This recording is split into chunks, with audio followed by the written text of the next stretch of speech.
네, 반갑습니다. 주일입니다. 오늘도 복된 주일, 이제 완연한 봄이고 이제 여름 가까이 가고 있죠. 우리 다 같이 일어나셔서 하나님 앞에 감사함으로 주님 앞으로 나가도록 하겠습니다. 다 같이 일어나셔서 묵상으로 기도하시겠습니다. 우리에게 있는 대제사장은 우리의 연약함을 동정하지 못하실 리가 아니요 모든 일에 우리와 같이 시험을 받으시니로되 죄는 없으시니라. 그러므로 우리가 긍휼하심을 받고 때를 따라 돕는 은혜를 얻기 위하여 은혜의 보좌 앞에 담대히 나아갈 것이니라. 아멘. 하나님, 이 땅을 사는 것이 영원한 그 나라를 준비하는 복된 기간인 줄 믿습니다. 연약함이 많지만 어리석은 때도 많지만 하나님께서 우리를 인도해 가시고 새롭게 해주시니 감사합니다. 악한 죄와 악을 이겨나가며 하나님 공동체가 자라가고 가정이 자라가며 우리 인생이 하나님 앞에서 복된 인생들로 변화가 되어질 수 있도록 축복하여 주옵소서. 이 예배를 받아 주시옵소서. 예수님의 이름으로 기도합나이다. 아멘. 예, 우리 다 같이 찬송 부르시겠습니다. 찬송가 75장입니다. 주여 우리 무리를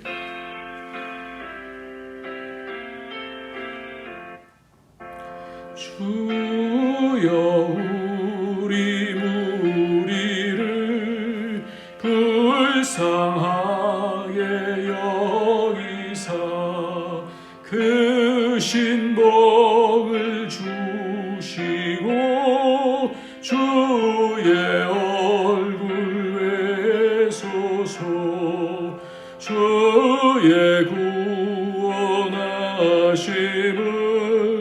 널리 알게 하시니 천하만국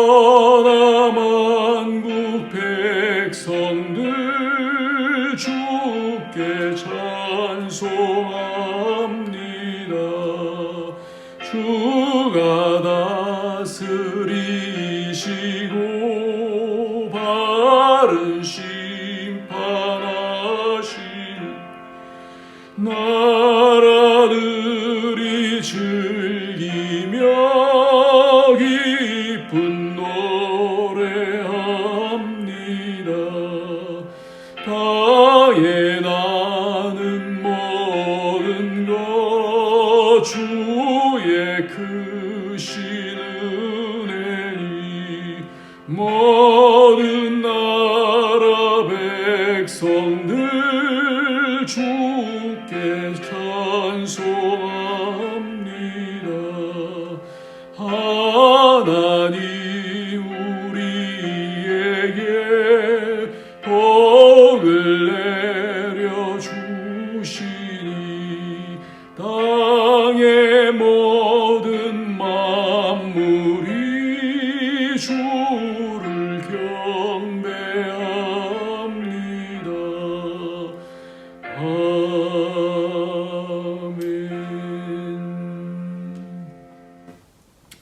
오늘도 우리의 죄를 사하시고 죄가 있으면 하나님께 가까이 갈 수가 없죠. 우리의 죄를 사해 주시는 예수의 피로 사해 주시는 그 은총을 따라서 우리가 기도하면 우리가 고백하면 하나님 미쁘시고로서 우리의 죄를 사하신다 약속해 주셨어요.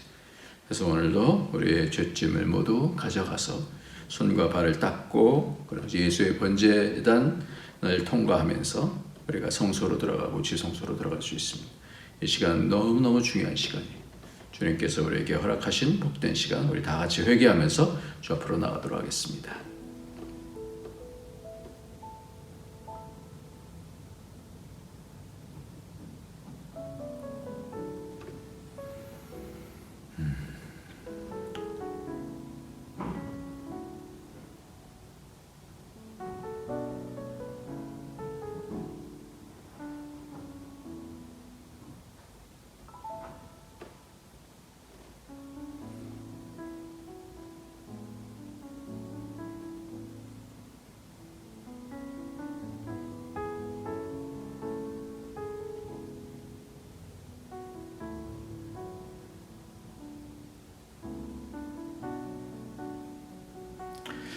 주님, 예수 그리스도를 통해서 날마다 두 팔 벌려 우리를 품어주시고 안아주시니 감사합니다.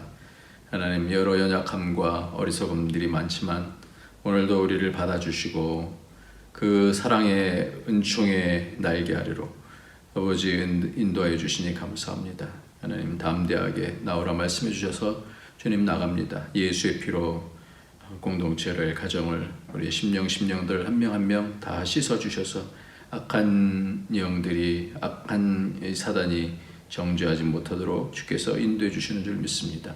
날마다 주님 앞으로 가까이 감을 통하여서 죄가 용서가 되어지고 더 힘을 얻어서 이 땅에서 하나님의 마음을 후련하게 해드리며 하나님 나라를 잘 세워갈 수 있는 주의 일꾼들이 되어질 수 있도록 우리를 강건케 인도하여 주옵소서.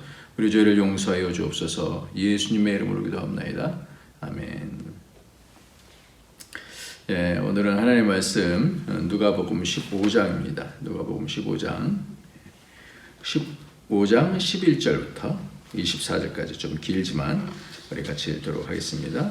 15장 11절부터 24절까지 말씀입니다. 같이 읽겠습니다. 시작. 또 이르시되 어떤 사람에게 두 아들이 있는데 그 둘째가 아버지에게 말하되 아버지여 재산 중에서 내게 돌아올 분깃을 내게 주소서 하는지라 아버지가 그 살림을 각각 나눠 주었더니 그 후 며칠이 안 되어 둘째 아들이 재물을 다 모아가지고 먼 나라에 거기서 허랑방탕하여 그 재산을 낭비하더니 다 없앤 후 그 나라에 크게 흉년이 들어 그가 비로소 궁핍한지라. 가서 그 나라 백성 중 한 사람에게 붙여 사니 그가 그를 들러 보내어 돼지를 치게 하였는데 그가 돼지 먹는 쥐염 열매로 배를 채우고자 하되 주는 자가 없는지라. 이에 스스로 돌이켜 이르되 내 아버지에게는 양식이 풍족한 품꾼이 얼마나 많은가. 나는 여기서 추려 죽는구나. 내가 일어나 아버지께 가서 이르기를 아버지여 내가 하늘과 아버지께 죄를 지었사오니 지금부터는 아버지의 아들이라 일컬음을 감당하지 못하겠나이다. 나를 품꾼의 하나로 보소서 하리라 하고 이에 일어나서 아버지께로 돌아가니라. 아직도 거리가 먼데 아버지가 그를 보고 측은히 여겨 달려가 목을 안고 입을 맞추니 아들이 이르되 아버지여 내가 하늘과 아버지께 죄를 지었사오니 지금부터는 아버지 아들이라 일컬음을 감당하지 못하겠나이다 하나 아버지는 종들에게 이르되 제일 좋은 옷을 내어다가 입히고 손에 가락지를 끼우고 발에 신을 신기라. 그리고 살진 송아지를 끌어다가 잡으라. 우리가 먹고 즐기자. 이 내 아들은 죽었다가 다시 살아났으며 내가 잃었다가 다시 얻었노라 하니 그들이 즐거워하더라. 아멘. 오늘은 찾아가는 회개와 찾아지는 회개와 찾아가는 회개라는 말씀으로 같이 말씀을 나누고자 합니다. 우리는 앞서서 두 가지 비유를 봤죠. 하나는 잃어버린 양 99마리 양을 두고 잃어버린 양 한 마리를 찾는 그런 내용이 나왔고요. 그리고 그 양을 찾았을 때 기뻐하면서 잔치를 벌였다 이렇게 말씀했어요. 잃어버린 드라크마에 대한 부분을 얘기했어요. 그래서 이것은 이 드라크마는 결혼을 했든지 아니면 약혼을 했든지 남편에 대한 그 결혼에 대한 존중이다 그렇게 얘기를 했습니다. 그래서 그것에 대해서 기뻐하면서 이것도 동일하게 잔치를 한다 이렇게 얘기했어요. 이 둘 다는 찾아지는 거죠. 찾아지는 것. 사람에게서 이것이 찾아지는 거죠. 근데 오늘은 잃은 아들에 대한 것입니다. 이 잃은 아들에 대한 비유는 여러분들 뭐 믿지 아니하는 사람들도 이 탕자의 비유라고 그렇게 해서 다 잘 아는 그런 내용이죠. 어떤 사람이 두 아들이 있는데 자기에게 돌아올 분깃을 달라고 해서 각각 나누어줬다라는 말씀으로 시작합니다. 고대 사회에서 특별히 유대 사회에서는 부모가 자식에게 유산을 물려줄 때 큰 배경으로 항상 동생의 2배를 이 형들에게 줬어요. 이 맏제에게는 맏아들에게는 2배로 주죠. 동생들이 나머지를 갖고 나누는 식으로 분배를 했습니다. 그러나 부모의 유산은 항상 부모가 돌아가셨을 때 자식들에게 분배가 되고, 혹 부모가 살아계셨을 때 유산 분배가 이루어졌다 하더라도 부모가 돌아가시기 전까지는 그 재산의 소유권과 처분권과 관할권으로 여전히 부모에게 그렇게 갖고 있었다. 그래요. 자식들은 부모가 돌아가셔야 비로소 그 재산의 처분권을 행사할 수 있었다고 그래요. 뿐만 아니라 부모와 자식 간의 예의를 지켜야 할 규범으로 지금보다 더 훨씬 엄격했다고 합니다. 그래서 유대율법은 패역한 자식에 대한 것이 있으면 죽여라 그래요. 죽여라. 뭐 부모를, 아버지나 어머니를 저주하는 자는 돌로 쳐서 죽여라, 이렇게 말씀하고 있어요. 철저하게 이 가부장적인 사회 속에서 아버지가 아직 시퍼렇게 살아계신데도 불구하고 감히 유산을 청구하는 그런 아들은 청구한 정도가 아니라 처분권까지 행사하기 위해서 아버지 몰래 재산을 처분하여 이방 나라로 지금 오늘 말씀을 보니까 처분해갖고 간 아들이 되어진 거예요. 당시에는 아버지가 살아계셨음에도 불구하고 아버지의 유산의 처분권을 행사하려 했다는 것은 마치 아버지를 죽인 것 같다는, 그것과 방불한 그런 죄인으로 이렇게 취급을 했었어요. 그건 아버지가 빨리 죽었으면 하는 마음으로서밖에 나올 수 없는 그런 패역한 행위라고 그렇게 생각을 했었던 거죠. 그래서 그러한 자식은 아버지를 죽인 자식을 취급을 받으면서 돌로 맞게 되어지는 그런 시대였었어요. 원래 율법의 산술 계산으로 하면 큰아들이 아버지의 재산의 3분의 1을 갖고 둘째가 아버지 재산의 3분의 1을 갖는 것이 마땅하지만, 둘째가 미리 그 재산의 처분권을 행사하기를 원했기 때문에 3분의 2 정도를, 아니 9분의 2 정도를 미리 받았을 것이다, 그렇게 얘기해요. 그것이 유대인들의 관습이다 합니다. 그 9분의 2가 되는 재산이라 할지라도 오늘 말씀을 보니까 소를 잡고 뭐 가락지를 끼우고 옷을 입히고 이런 것들을 보면 상당히 큰 재력이 있는 그런 집안이었었던 것 같아요. 근데 이 둘째 아들이 그 유산을 받아가서 이방 땅으로 가서 그 재산을 다 호랑방탕하게 다 써버렸어요. 뿐만 아니라 이 이방으로 가는 것도 그런데, 이방으로 가서 지금 뭐 흉년이 드니까 어쩔 수 없이 어떻게 되냐면 사람에게 붙여서 살게 되어지는 거예요. 그 사람이 시키는 대로 하는 거예요. 그래서 돼지를 치는 그런 일을 하는데, 이것은 유대인들이 가장 혐오하는 이 짐승이 바로 돼지잖아요. 이 돼지우리 속에서 동거한다라고 하는 것은 완전히 이거는 저주받은 자다라고 하는 그런 뜻입니다. 그래서 탈무드 같은 데는 돼지를 치는 자는 저주를 받을지어다라고 이렇게 기록되었을 만큼 혐오했던 돼지치기가 되어진 거예요. 완전히 바닥으로 떨어진 거죠. 이거는 뭐 이방인 정도가 아니라 유대인들이 가장 혐오한, 그러니까 자기가 그 돼지 치면서 그 열매도 못 먹을, 쥐업 열매라는 것도 못 먹을 정도가 되니까 얼마나 처참해요. 그래서 이제 아버지께로 돌아가야 되겠다, 품꾼의 하나로 삼아 주십시오라고 이제 가죠. 오늘 본문 내용은 앞에 있는 이 두 가지 비유보다도 가장 양이 많습니다. 특별히 누가는 이 비유를 얘기하면서 3절에서 이 비유로 이르시되, 예수께서 그들에게 이 비유로 이르시되 할 때 이 비유라는 단어가 단수로 쓰여졌어요. 그러니까 첫 번째, 두 번째, 세 번째 이 비유가 같이 연결되어진다라는 하나의 비유라는 것을 말씀하고 있어요. 그래서 이 두 비유, 앞에 있는 두 비유보다 이 세 번째 비유가 가장 큰데, 그러니까 무게 중심이 굉장히 중요하다라는 그런 거가 되겠죠. 그래서 이 세 번째 비유가 어떤 뜻일까라는 거예요. 어떤 뜻을 하나님께서 우리에게 주신 것일까? 이것이 구원과 무슨 상관이 있을까? 이 전체적인 이 과정들을 통하여서 하나님께서 어떤 부분을 말씀하고 있는 건가라는 거예요. 그러니까 처음에는 100마리 양 중에 한 마리잖아요. 그러니까 많은 양 중에 하나예요. 그러다가 좀 굉장히 넓잖아요. 그러다가 10 드라크마 중에서 1 드라크마예요. 그런데 물론 한 사람 한 사람이 구원받는 것이 성경에서는 천하보다 귀하다. 그래서 정말 다 귀한 거예요. 그러나 이 성경에서 지금 말씀하는 예수님의 그 비유를 보면 성경 전반적인 어떠한 그 구원에 있어서도 구원의 그 깊이와 또 구원의 어떤 하나님 가까이 가는 거하고 상관이 있는 것 같아요. 그래서 이 드라크마 비유 같은 경우는 그 결혼한 자든지 또 혹은 결혼 약혼한 자든지 이런 관계 속에서 그 신랑이 준 그 드라크마를 머리를 띠는데 그 중에서 하나를 잃어버린 거잖아요. 그러니까 그 드라크마 하나가 중요한 게 아니라 그 신랑이 준 거예요. 이건 결혼에 대한 가치를 말씀한다 그랬어요. 그러니까 이 신랑과 신부는 어린 양이다라고 하는 것은 좀 넓은 의미에 있어서 하나님의 구원의 가족들이 된 것을 얘기합니다. 좀 넓은 그런 구원받은 자, 하나님께서는 그 한 명을 위해서도 그렇게 하나님께서는 귀중하게 여기는데, 두 번째로는 이것이 신부의 개념인 거죠. 신부. 그래서 신랑이 성경에서 예수님이 신랑이고 교회가 신부다 이렇게 말씀하잖아요.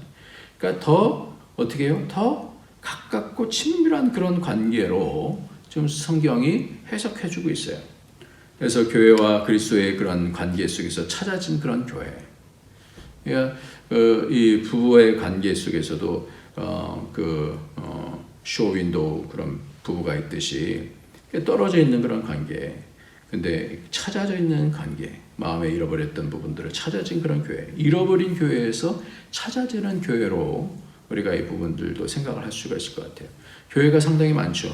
근데 예수 그리스도의 그 사역 가운데서 이 땅에서 죽음의 권세를 이기시고, 지난주에 부활주일로 했는데, 그 이기시고 나서 우리가 죽음을 이기게 하시고, 그래서 그 권세를 가지고 악한 영의 그 머리를 밟으신 거잖아요.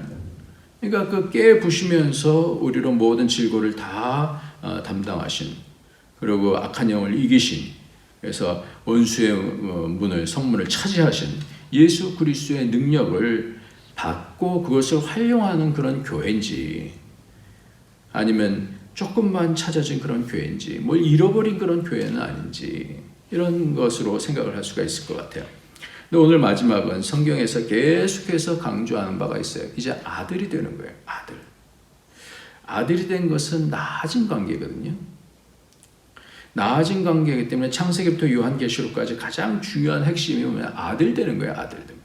예수님께서 오셔서 말씀하시고, 성령께서 오셔서도 말씀하시고, 하나님께서도 말씀하시고, 창세기에서 말씀하시는, 우리가 아들이라는 거야. 아들. 그러니까 요한계시록 맨 마지막에 보면 21장 7절 말씀에 보면, 이기는 자는 이것들을 상속으로 받으리라. 나는 그들의 하나님이 되고 그는 내 아들이 되리라. 이렇게 말씀하고 있어요. 그렇잖아요. 이렇게 아들 되는 것이 결국은 아들이 되리라. 아들이 된 것뿐만 아니라 아들이 어떤 아들이냐라는 거예요. 여러분들도 가정 속에서 이 아들이 결국은 상속을 받는 거잖아요. 아들에게 상속을 주잖아요. 오늘 말씀이 바로 이제 그런 부분인데, 유산을 준다는 것이 이제 상속에 대한 부분인데, 이 하나님의 상속이 공동체적으로도 이루어지지만, 하나님의 상속이 그 개인마다 아들 되는 자들에게 하나님께서는 장남에게는 2배로 주듯이, 그렇게 하나님과 친밀해지게 되어질 때 영원한 나라 가운데서, 그 영원한 하나님 나라 가운데서 통치할 수 있는 능력과 그 권세가 있게 되어지는 그런 복이 있다는 것이죠. 그래서 아들로, 어떤 아들로, 하나님과 얼마만큼 친밀한 자로 이 땅에서 세워지는가, 하나님께서 기뻐하시는 일을 하면서 하나님께서 마음껏 축복해주고 싶어 하시는 그러한 삶을 살아가는 것이 바로 그것이 구원이지 않습니까? 우리가 구원을 이루지만 그 구원의 단계가 하나님 가까이 가는 그런 단계가 있고 멀리 있는 그런 단계가 있잖아요. 100명의 단계에서 하나님하고의 그런 관계하고 1대1, 1에서의 그런 관계하고는 완전히 다르죠. 하나님 가까이 가는 거예요. 허랑방탕이라고 하는 이 단어가 참 중요한 어떤 단어인데요. 이 단어가 그 구원이라고 하는 단어 앞에 부정사가 아라고 하는 그런 단어가 있는 거예요. 소토스. 그래서 아라는 것이 이제 부정사인데, 소조라고 하는데, 소조라는 것이 구원하다는 거예요. 그러니까 구원에서부터 떨어진 것, 이것이 방탕이에요. 방탕이라고 하는 뜻의 이 그 원어를 찾아보면 구원으로부터 멀어지는 것을 얘기하는 겁니다.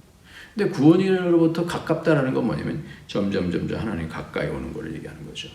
그래서 이 그림이 이 구조가 뭐냐면 멀리 떨어졌다가 그래서 마치 그 돼지 저주받은 인간처럼 그렇게 됐다가 하나님께로 와서 그래서 하나님 가까이 와서 아들로서 다시 회복이 되어지는 이것이 바로 가장 큰 복이다라는 거예요. 그러니까 양도 엄청나게 많고 이 하나님의 그 크신 사랑과 어떻게 구원을 받는지에 대한 부분들을 어떻게 회개해서 하나님께로 가게 되는지에 대한 부분들을 잘 말씀해주고 있는 것이 오늘 말씀입니다.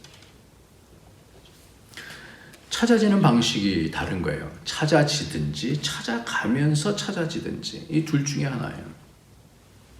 그러니까 소극적으로 찾아지는 사람들도 있고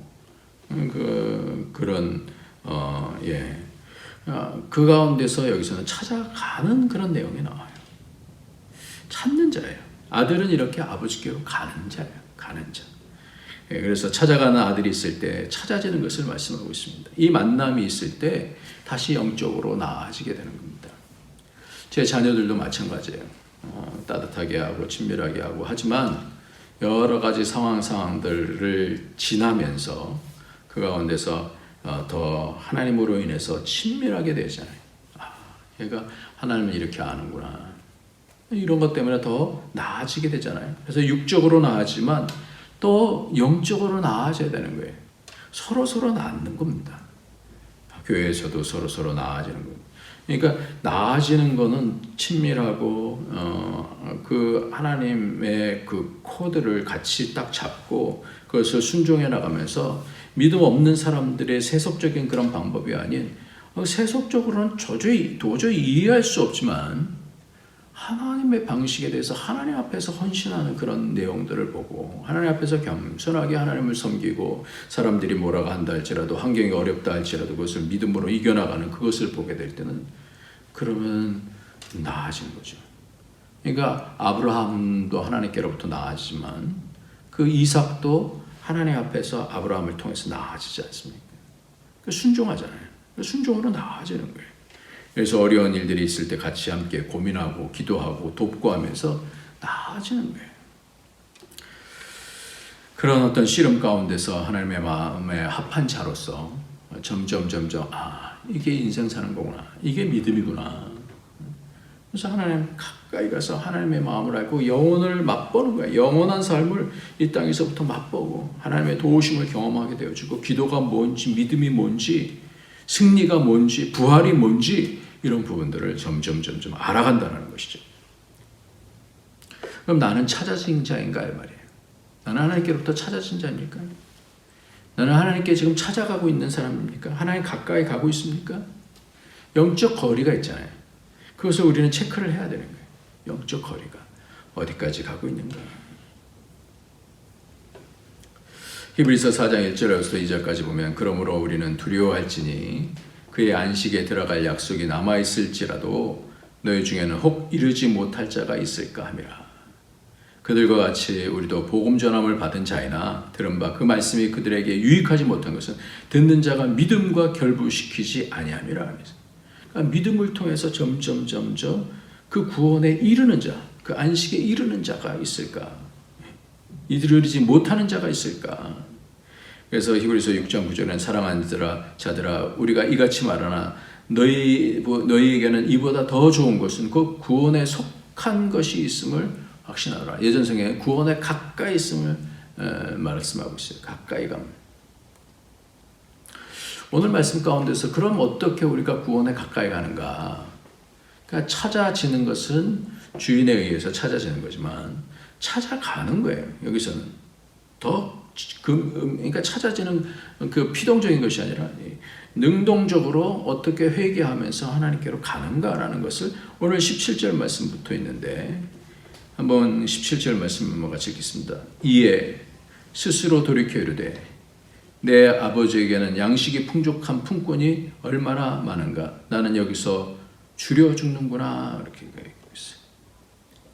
내가 일어나 아버지께 가서 이르기를 아버지여 내가 하늘과 아버지께 죄를 지었사오니 지금부터는 아버지 아들이라 일컬음을 감당하지 못하겠나이다. 나를 품꾼의 하나로 보소서 하리라. 이에 일어나서 아버지께로 돌아가니라. 아직도 거리가 먼데 아버지가 그를 보고 측은히 여겨 달라가 목을 안고 입을 맞추니 아들이 이르되 아버지 내가 하늘과 아버지께 죄를 지었사오니 지금부터는 아버지 아들이라 일컬음을 감당하지 못하겠나이다 하나 이렇게 얘기하고 있어요. 여기서 17절에서 스스로 돌이켜라고 하는 말씀은 회개가 아니에요. 이 말씀을 잘 보면 스스로라는 것은 자신에게로 돌이킨다는 게 가서라고 하는 그런 단어예요.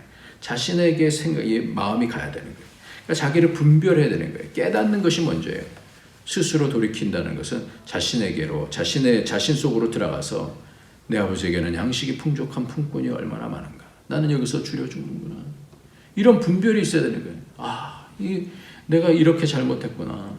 내가 구원으로부터 이렇게 많이 떨어졌구나. 그러면서 18절 말씀을 보니까 일어나 그랬어요. 일어나. 아버지께로 가서 이르기를 이것이 회개의 순서예요. 회개의 순서는 자기 속에서 분별이 되는 내가 이렇게 잘못했구나. 내가 이렇게 구원으로부터 떨어졌구나. 그것을 이 마음으로부터 판단을 하고 생각으로부터 정리가 되어야 되는 거예요.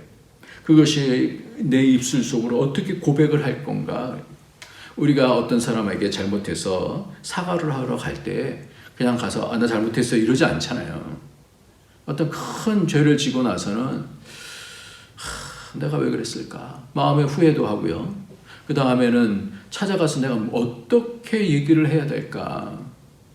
한마디 말이 천냥빚도 갚는다 그러는데 이 말을 통해서 내 마음을 어떻게 담아낼까. 그리고 내 이 안타까운 마음을 전달해야지 그것이 용서가 되잖아요. 나 용서해 주세요. 이래서 되는 게 아니잖아요. 그러니까 마음속에서 그 말씀을 어떻게 말할 것인지에 대한 이래서 고백을 준비하는 게 굉장히 중요한 거예요. 그래서 19절 말씀이니까 지금부터는 아버지 아들이라 일컬음을 감당하지 못하겠나이다. 나를 품꾼에 하소서 이렇게 하리라 하고 말씀이 다 정리가 됐어요. 겸손. 따지듯이 내가 그렇게 좀 잘못했다고 그러는데 받아줘야 되는 거 아니에요? 이러지 말라는 거예요. 아버지 아들이라 일컬음을 감당하지 못하겠나이다. 나를 품꾼에 하소서 하나로 보소서. 그래서 어떻게 해요? 그 다음에 21절 말씀에 행동이 들어가는 거예요. 마음과 고백과 행동이 따라져. 일어나서 아버지께로 돌아가니라. 얼마나 가려고 하다가 갈까? 아버지가 안 받으면 어떡하지? 아직도 거리가 먼데 아버지가 그를 보고 측은히 여겨 달려가 목을 안고 입을 맞추니 그때 어떻게 해요? 자기가 생각했던 고백들이 다 똑같이 나오는 하늘과 아버지께 죄를 지었사오니 지금부터는 아버지 아들이라 일컬음을 감당하지 못하겠나이다. 이 과정이 너무나 필요한 거예요. 이 과정이 마음의 중심이 온전하게 정리가 되어져서 그것이 회개에 돌이키는 거예요. 그러니까 돌이킨다는 것은 말로서만 이렇게 돌이키는 게 아니라 삶으로 내가 하나님을 향해서 돌이켜가는 거예요. 이것이 회개예요. 그래서 지정의가 다 들어가는 거예요. 감정이 없는 회개가 안 되는 거예요. 겸손해지는 것은 이 감정이 동해지는 거 아니에요. 그러니까 그 감정이 전달이 돼야지 그것이 사과다라는 걸 아는 거예요. 지적으로 이것이 왜 잘못됐는지 아는 거예요. 그리고 일어나서 의지적으로 그 인격이 동원되어져서 일어나서 돌이켜서 갈까? 내가 이렇게 잘못했는데 용서해 주실까? 그런데 가는 거예요. 이것이 믿음이에요. 철저하게 회개하면 회개할수록 우리 구원은 더 깊어집니다. 그러니까 마음을 전달하는, 마음을 정리해서 전달하는. 하나님께서 왜 우리에게 기도하라고 그러실까요? 하나님 다 아시잖아요. 근데 왜 우리에게 기도하라고 말씀하실까요? 우리 입술로 정리하면서 내 마음이 표현이 되는 거예요. 저 학교에서 있습니다만은 정말 가장 중요한 게 뭐예요? 말이에요, 말. 영어, 국어, 말이에요. 말로 내 생각을 표현하고 정확하게 표현하는 거예요. 그러니까 말을 정확하게 잘하는 것이 그리고 그 말 속에는 마음을 담아내는 거잖아요. 느낌을 담아내는 거잖아요. 그래서 어떻게 해요? 그것을 통해서 표현을 하는 것이죠. 그 고백이 중요한 거예요. 하나님 앞으로 가는 거예요. 무릎을 꿇는 거예요. 철저하게 회개하면 할수록 하나님께서는 그 구원을 받으면요, 회개하기 전하고 회개하고 나서의 그 감동은 이루 말할 수 없는 거예요. 더 깊은 이해가 되어지고 더 나아지는 거예요.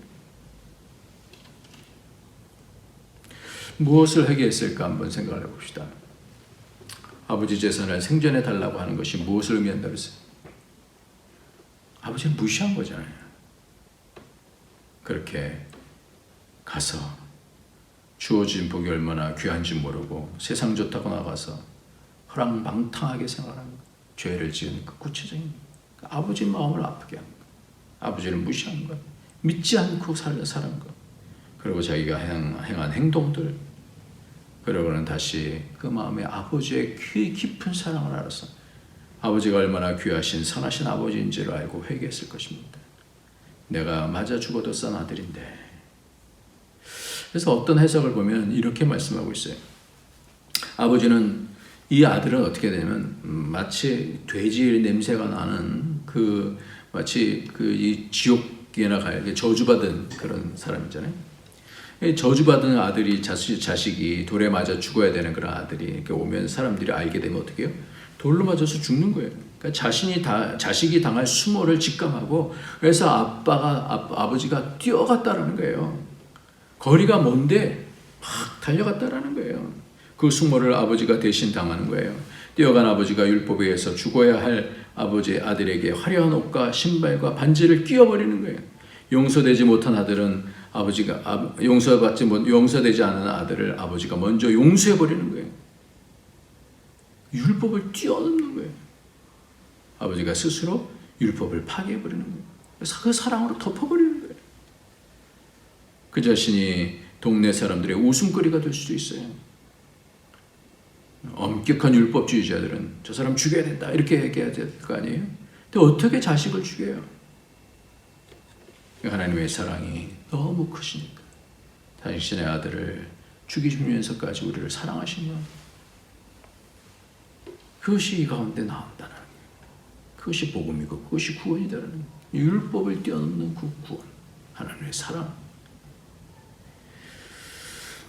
여러분들 그 여러 가지 어려운 일들이 있으면 사람들이 여기다 리본 달잖아요. 노란 리본, 노란색의 리본을 다는데, 이것이 4세기 때부터 시험이나 재판에 들게 된 사랑하는 사람을 기다린다는 의미에 있어서 이 노란 리본을 단다라고 하는 그런 시가 있었다 그래요. 그래서 4세기경이니까 상당히 오래된 그런 것인데, 노란 리본은 청교도 혁명 당시 청교도군이 자신들의 표식으로 사용됐다고도 그래요.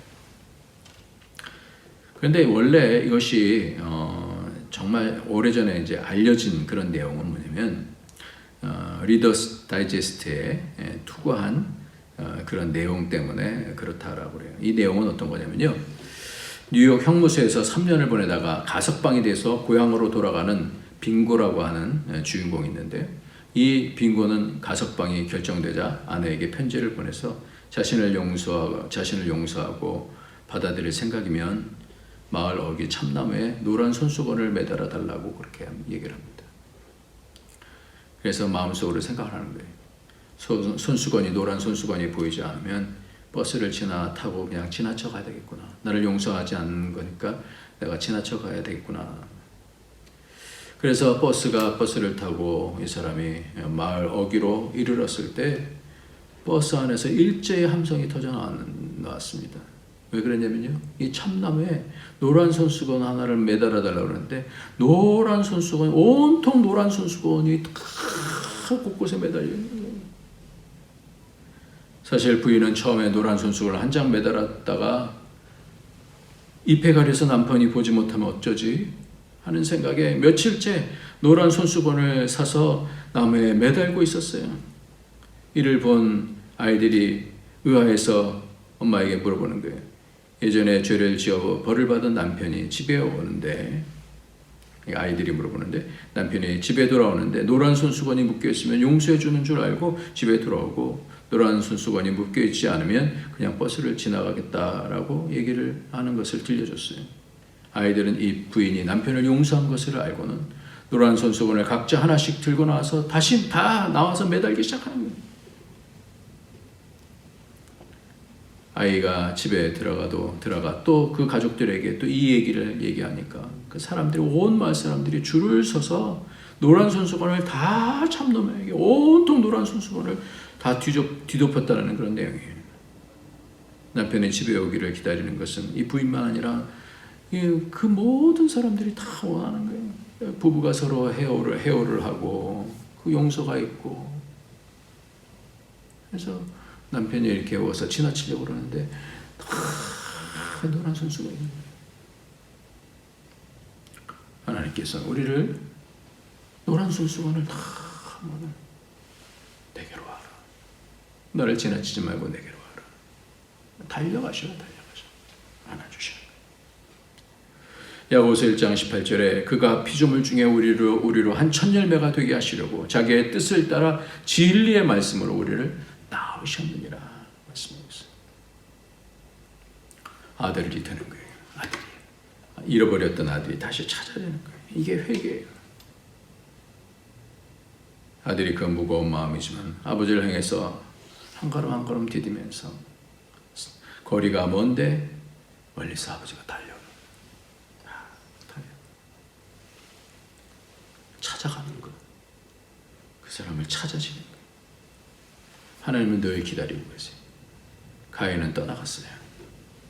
그러나 이때까지 많은 믿음의 사람들이 하나님의 품으로 달려오는 거예요.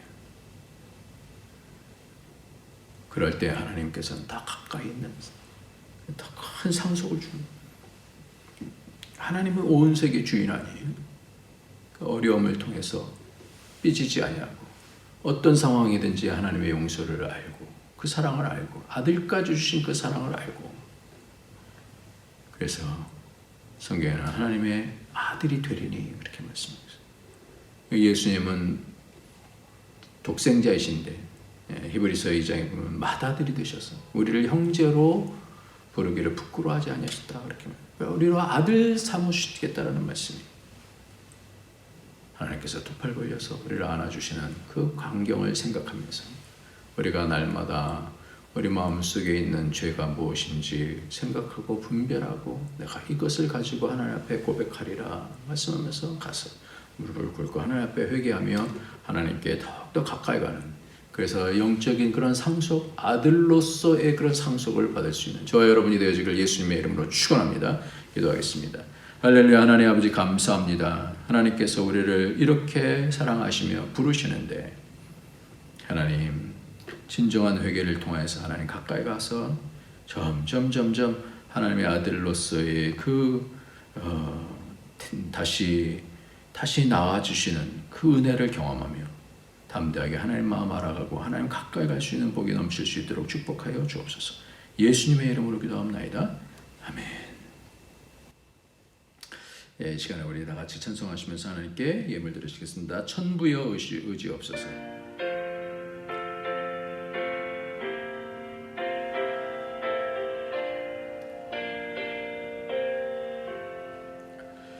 천부여 의지없소서.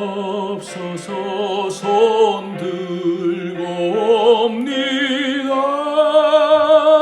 주 나를 파면하시면 나 어디 가리까. 내 죄를 씻기 위하여 피 흘려 주시니 곧 회개하는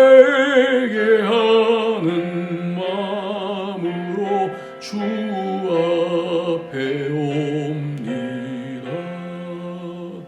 전부터 계신 주께서 영죽을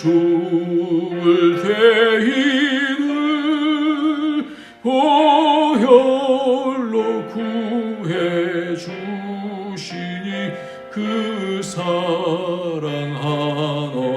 내 죄를 씻기 위하여 피 흘려 주시니 곧 회개 하는 마음으로 주 앞에 옵니다. 나의 소지함으로 큰 권능 받아서 주님께 구한 모든 것 늘 얻겠습니다. 내 죄를 씻기 위하여 피 흘려 주시니 곧 회개하는 마음으로 주 앞에 옵니다. 아멘. 하나님, 주 앞에 갑니다. 우리를 받아주시고 주 앞에 선신합니다. 주 앞에 예물을 드립니다. 주님 받아주시고 기뻐하여 주시고 우리의 마음과 생각과 감정과 우리의 삶이 주 앞으로 언제든지 가서 주님 가까이 가고 주님과 깊은 관계를 맺는 그런 복이 있도록 축복하여 주옵소서. 주 앞에 어떤 것도 거리낌이 되지 아니하고 어떤 죄도 막히지 아니하고 하나님이 기뻐하셔서 우리를 받으시고 안아주시고 품어주시는, 치료하여 주시고 새롭게 하시는 그런 은혜가 있도록 가정가정들마다 축복하여 주옵소서. 예수님의 이름으로 기도합나이다. 아멘. 이제는 우리 주 예수 그리스도의 원하시는 은혜와 독생자 아낌없이 주신 하나님의 그 크신 사랑, 성령의 교통, 교제, 충만 인도하심이 오늘도 하나님 가까이에 나와서 하나님 말씀으로, 진리의 말씀으로 나아주심을 기대하고 오늘도 회개하며 주 앞으로 나오는 모든 주의 권속들 머리 위에, 그 가정 위에, 그 하는 모든 일들 위에, 우리 안디옥 교회 위에 이제로부터 영원토록 함께 있을지어다. 아멘.